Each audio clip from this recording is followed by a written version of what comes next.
Okay, here we go. We're going to talk about the patterns and the positions of the major scale.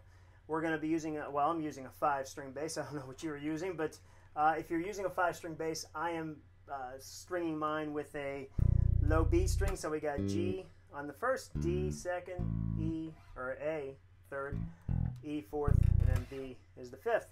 Okay, so we're going to start this with the most common pattern that I have known throughout my bass playing days, and that is starting on the middle finger with the middle finger. So your root is going to be with the middle finger. Let me back up a little bit and talk about positions. I'm going to reference positions. I'm going to say we're going to be in the 4th position for this. How do we know what position we are in? It is the number fret, all right, that our index finger is going to be located, or where our index finger is going to be located. So, for instance, and by the way, that's also assuming 1 fret per finger. All right, this is the way I teach. This is the way that I learn personally as well. So it's going to be beneficial for you, I think, as well as you get to do this. One more thing: think about how you do, how you work a keyboard on your computer. You don't even have to think. But if your fingers or if your hands are shifted over one position, if you're, what is that, the D and the H, if your index fingers are on the D and the H as opposed to the F and the J, all of your words are going to be wrong. Okay, I do it. I've done that many times, and yeah. So take time to kind of at least give the positions a chance to work. Okay, so we're going to be in the 4th position here, and we're going to use the middle finger to start where our root is. That's going to be the 5th fret of the E string, okay? Once again, our index fingers on the 4th, middle on the 5th, ring on the 6th, pinky on the 7th for this particular scale. We're just going 1 octave, starting on A. Okay, then B is going to be with the pinky on the E string, 7th fret. C sharp is the index finger. D is the middle finger. We're on the A string now. Pinky for E. Now we're down to the D string. Index finger on F sharp. Ring finger on G sharp. And the pinky on A. Okay? So there is your A major scale. The great thing about this is you can use it anywhere on the neck where you locate the root. Okay, so first part of that is knowing where all the roots are. Okay, so if we're on the B string, the 10th fret will be our A. Okay, A string will be the 12th fret. That's where we ended up. All right, okay, so the A string is right here. Okay, the D string, you're going to run out of strings, but it starts on the 7th fret. Then you're going to have to shift. Okay, so now there's another way that we can cover the whole scale, or at least that 1 octave scale, in with 2 strings. I'll show you that in a moment. So always starting with the middle finger, that is the position. Okay, and we're going to now move on to starting with another finger, and I'm going to shift to the pinky now because that's where we end up with the next octave. See, no matter where we are, we end up with our pinky on the A when we use that other, when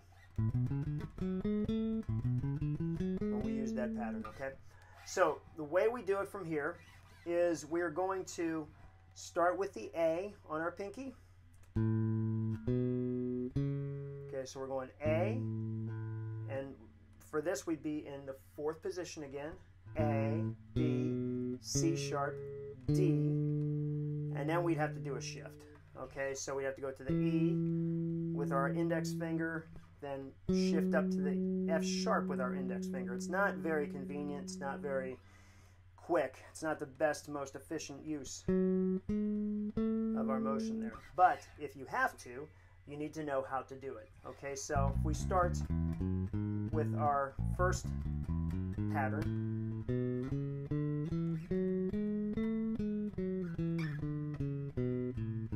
and kind of work your way down. Work through 1, 2 octaves, 3 if you can. And once you know these positions, then you'll be able to apply them at other places on the neck. So here, if we start on the B string, on the 10th fret, with that middle finger position, then we can continue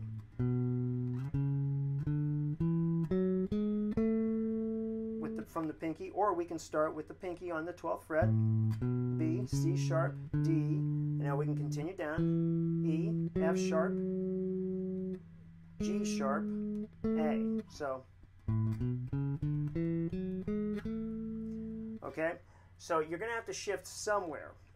What I would probably do if I'm going 2 octaves from the B string would be to maintain, once I get to the A on the with my pinky, I'd move it up to the B and then continue on with that scale. Then what we want to do is,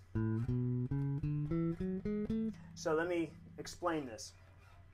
The nice thing about it is you're doing the same kind of pattern with your fingers twice. You're repeating it, you're just moving it up one whole step and the next string down. Okay, so we're going from A to B to C sharp to D.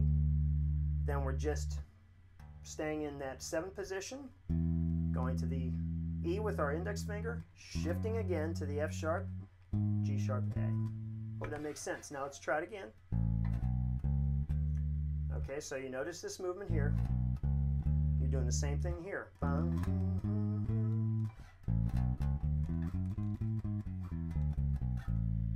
Okay, so that's a way to cover that. Now you see, if we're down here on the D string and we only have 2 strings left, instead of doing some major shift, we're just going to do a smooth. Okay, so that's how you kind of learn these patterns and apply them. Use them throughout the neck. Kind of get to know where the notes are. The other key is knowing what notes are part of the scale. Okay, so if you're in the A major scale, then you know that you have a C sharp, you have an F sharp, and you have a G sharp. You have 3 sharps. Okay, and another thing to know as you are going through these scales is to learn where the 3rd is. Okay, you'll get to know that wherever you are on the neck, bass neck, if it's tuned traditionally, then they're your major 3rds, no matter where you are. Okay, if you are, if you're starting and you want to go the same string to the 3rd, then you know from doing your pattern, 1, 2, 3, there's your 3rd. No matter where you are, you go up 2 full steps, and there's your 3rd. Same with the 5th. 5th is going to be universal. Okay, 2 frets up, 1 string down. So whole step and 1 string. So A, E, A, E. All right, no matter where you are. So just get to know these patterns, get to know these positions, and then get to know the notes that are a part of all these scales. Okay, and take your time, practice them slowly, and you will get it. Okay.